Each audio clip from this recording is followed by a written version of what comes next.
At ayun na nga mga kababayan, nakita natin si Team 30 dito sa huling lamay ni Mima Alicia. So pakinggan natin kung ano ang kanyang mga sasabihin at kanyang mga opinion regarding dito sa pagkamatay ni Mima Alicia. Pero ito masasabi ko hindi ko totoo na binayaran ako para umuwi. Umuwi ako kasi tapos yung kontrata ko. Alam ng mga kaibigan nila, dapat kulay 1 pa. So meaning to say, Nagkataon. Si Mima na nabaril siya 16 na ba? Wala pa si Mima na baril, nagkikit na ako. 18 talaga yung kulay ko. schedule na talaga. Schedule talaga yun. Kaya huwag kayong magpakalan ng ano lang. Kasi sabi niya, pera-pera tayo dito. Kung pera-pera kami dito, hindi ako balik sa abroad. Hindi ako magpapito sa Minadora ngayon, ha? Manatili ako sa Pilipinas, may pera ko na. Pero, nag-film ako.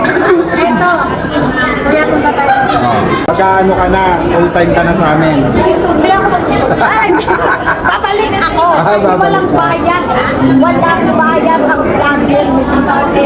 Kaya sa mga nagsasabing bayad, ito, nakapatuloy.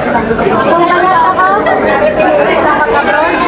Kung bayad ako, pipiliin ko bang lumayo sa pamilya ko.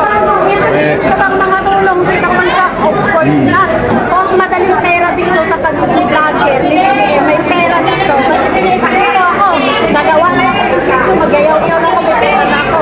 Pero hindi ko ginawa, di ba? Kasi walang bayad ang vlogger. Ay na pagmamahal lang, no? Tanong ko lang ma'am ha, kasi nandito naman kayo, nakita niyo naman sa burol ni Mima, gaano po karami ang tao ngayon sa tingin mo? Nabibilang ba? Sobrang dami-dami po talaga.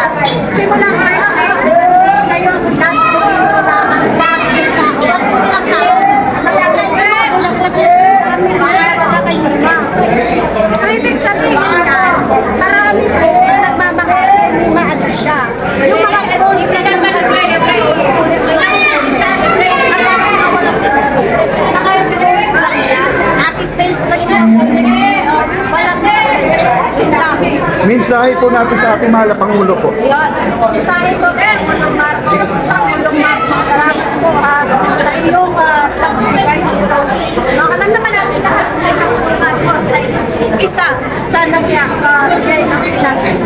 At yun ang kinaiinitan ng mga Pilipinas. Kasi ang mga target na nagkalamatay hindi mga pinadala ng sakitan. Kahit kung mamila-man lang, hindi mo nila pinadala. Kahit ilang-ilang, wala na. Wala, kahit ilang-ilang. No, at ano yan, kumalma lang kayo. Mananagot ko ang dapat. Antay lang tayo.